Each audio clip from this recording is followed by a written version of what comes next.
जय जगन्नाथ सांग मैंने आशा करुँच कि आपण मैंने समस्ते भलरे थे। मु राकेश आपण मानक स्वागत करुँची degree education Odisha YouTube channel को। तबे आजिकार आम टॉपिक रही +3 history honours second semester course 3 रो प्रथम यूनिट जार कि नाम रही अर्थनीति एवं समाज। तबे आजिकार यही क्लासटी यही यूनिट थिबा समस्त इंपोर्टेंट 2 मार्क क्वेश्चन गुड़ी को आम भल भाव डिस्कसन करवा। जदि आपको ये क्लासटी भल लगुता है तेज निहाती भाव में क्लासटी गोटे लाइक करेंगे और निश्चित भाव में चैनल को सब्सक्राइब करेंगे।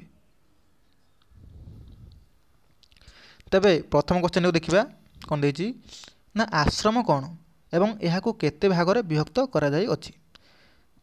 तेज सठिक उत्तर कौन अच्छी ना प्राचीन भारतीय समाज गठनर मुख्य वैशिष्ट्य हूँ कौन ना आमर आश्रम व्यवस्था। प्रचलित आश्रम व्यवस्था समग्र मानव जीवन को 4 गोटी आश्रम रे विभक्त करा जाइथिला। यथा सेगुड़ी कौन कौन ना ब्रह्मचर्य, गृहस्थ्य, वानप्रस्थ एवं सन्यास। प्रत्येक आर्यंकर जीवन को 100 वर्ष यार विभाजन को 25 वर्ष भाव गणना करी आश्रम व्यवस्था प्रचलन करा जाइथिला।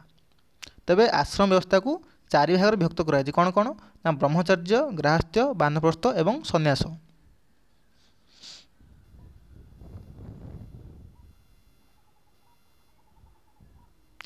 तापर आम देखा 2 नंबर क्वेश्चन को कौन देती ना ब्रह्मचर्य आश्रम कौन यार प्रधान लक्ष्य कौन थिला। तेबार सठिक उत्तर कौन रही ना आश्रम व्यवस्थार प्रथम आश्रम ब्रह्मचर्य थिला। यार समय 25 वर्ष धार्य करा जाइथिला। ब्रह्मचर्य आश्रम रे छात्र गुरुकुल रे रहिबा सहित निजर शारीरिक, मानसिक एवं मनस्तात्विक उन्नति पाई रहउथिला। सही समय रे पार्थिव सुख, आमोद प्रमोद, विलास व्यसन परिहार करी सेमाने कठोर ब्रह्मचर्य पालन करुथिले।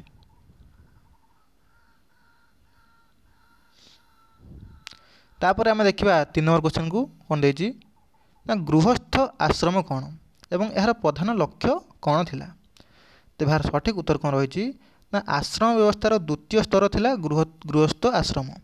यार समय को 25 वर्ष अर्थात 26 रु 50 वर्ष पर्यंत धार्य करा जाइथिला। अध्ययन परे गृह संसार को प्रवेश करी पुत्र संतान प्राप्ति उक्त आश्रमर मुख्य लक्ष्य थिला।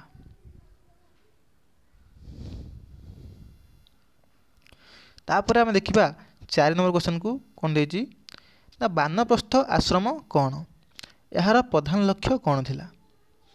तेबार सठिक उत्तर कौन रही ना आश्रम व्यवस्थार तृतीय स्तर बा आश्रम को वानप्रस्थ आश्रम कहुला। उक्त आश्रमर समय 50 वर्ष रु 75 वर्ष पर्यंत धार्य करा जाइथिला। उक्त आश्रम रे आत्मशुद्धि, फलमूल ग्रहण, नूतन वस्त्र परिधान को वर्जन, भगवत चिंता एवं वेद उपनिषद अध्ययन रे समय अतिबाहित करिबा, मोक्ष लाभ करिबा मुख्य लक्ष्य थिला।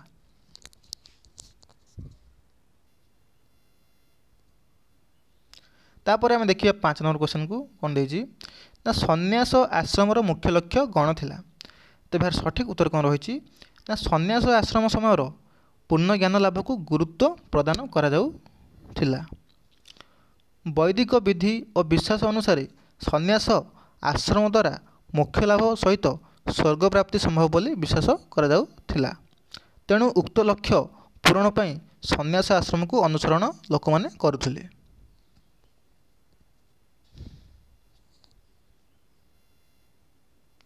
तापर आम देखा 6 नंबर क्वेश्चन को कौन देती ना प्राचीन भारत में अर्थनैतिक जीवन सबुठार उल्लेखनीय वैशिष्ट्य कौन थिला यह क्या द्वारा संभव हो पारी थिला। तेबार सठिक उत्तर कौन रही ना कृषि और शिल्पर सर्वांगीन उन्नति प्राचीन भारत में अर्थनैतिक जीवन सबुठार उल्लेखनीय वैशिष्ट्य थिला। यार विकास आंशिक रूपे व्यक्तिगत उद्योगपति उद्यम एवं आंशिक रूपे राष्ट्रीय अर्थनैतिक कार्यक्रम नियंत्रण द्वारा संभव हो पारी थिला।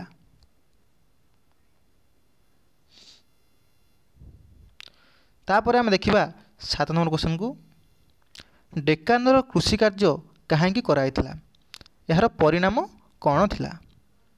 तेबार सठिक उत्तर कौन रही ना दक्षिण भारत में बहुल परिमाण में कृषि कर्मर अभाव हेतु ଡେକାନରେ କୃଷି କାର୍ଯ୍ୟ କରାଯାଇଥିଲା। ତଥାପି ଏହାର ପରିଣାମ ସ୍ୱଳ୍ପ ବା ଅଳ୍ପ ଥିଲା।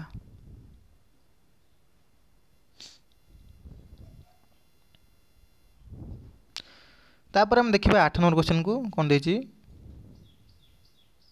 प्राचीन भारत में केबे और किपरि ग्राम गठित होता यही समय क्या द्वारा जमी कर्षित बा हल होता। तो यार सठिक उत्तर कौन रही ना प्राचीन भारत में ख्रीष्टपूर्व 300 रु 1000 ख्रीष्टपूर्व मध्य गृह तथा कूल को नहीं ग्राम गठित होता। तेबे प्राचीन भारत में ख्रीष्टपूर्व 300 रु 1000 ख्रीष्टपूर्व मध्य गृह तथा कूल को नहीं ग्राम गठित होता। यही समय कृषि जमी ब्राह्मण मान द्वारा कर्षित होइथिबार तथ्य उपलब्धि होइअछि।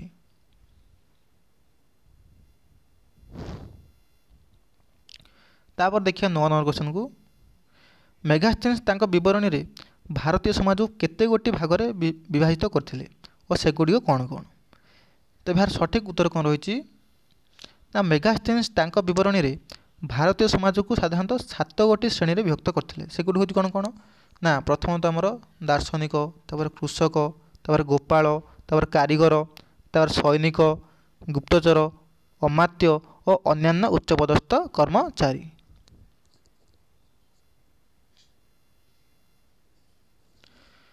तापर आम देखा 10 नंबर क्वेश्चन को सीता कौन यार तदारक करने यार तदारक करने निमंते क्या नियुक्ति दि जाइथिला बा करा जाउथिला।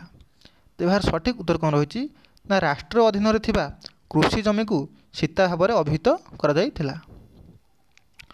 अर्थशास्त्र रे उल्लेख अछि जे एही जमीर कृषि कार्य तदारक करने निमंते जड़े सीता अध्यक्ष को नियुक्ति करा जाउथिला।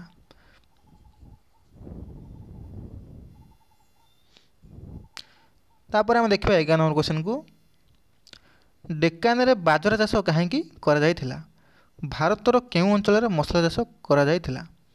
तो यार सठिक उत्तर रही डेक्कान रे जेउ सब अंचल रे धान चाष करा जाउ नथिला से सब स्थान रे बाजरा चाष करा जाउथिला। भारतर दक्षिण भाग में विशेषकर केरल अंचल रे साधारणतः मसला चाष करा जाई थाए। तापर आम देखिए 12 नंबर क्वेश्चन को मौर्य राजवंशर प्रतिष्ठाता किए थे एवं केउं सम्राटक राजत्व काल में समग्र भारतवर्ष प्रथम थर पर गोटे शासनाधीन होता। तो यार सठिक उत्तर रही मौर्य राजवंशर प्रतिष्ठाता होचन किए ना चंद्रगुप्त मौर्य। सम्राट चंद्रगुप्त राजत्व काल में राजत्व समय समग्र भारतवर्ष प्रथम थर पर गोटे शासनाधीन होता।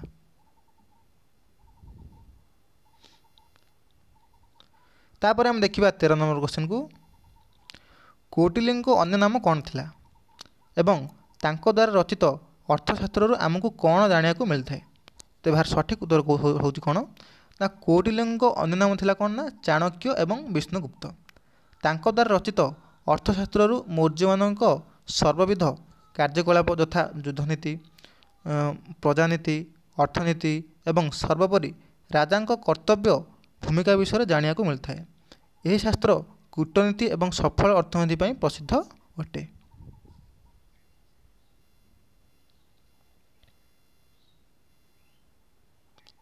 तापर हम देखिबा शेष क्वेश्चन को गाथा सप्तशतीर रचयिता किए थे एवं सेथिरे केउं संबंध रे वर्णना करा जाई अछि। तो यार सठिक उत्तर रही कौन ना गाथा सप्तशतीर रचयिता होचन किए ना सातवाहन वंशर शासनकर्ता। से प्राचीन भारतर जलसेचन अर्थात से प्राचीन भारत में किपरि भाव में जलसेचन कराउथला से संबंध में एठारे उल्लेख बा वर्णना करा जाई अछि। धन्यवाद सांग मैंने आशा करछि आपको क्लास टी निश्चित भाव में भल लगी। जदि आपको क्लास टी भल लगी थाए तेज निहाती भाव क्लास टी लाइक करेंगे और निश्चित भाव चैनल को सब्सक्राइब करेंगे।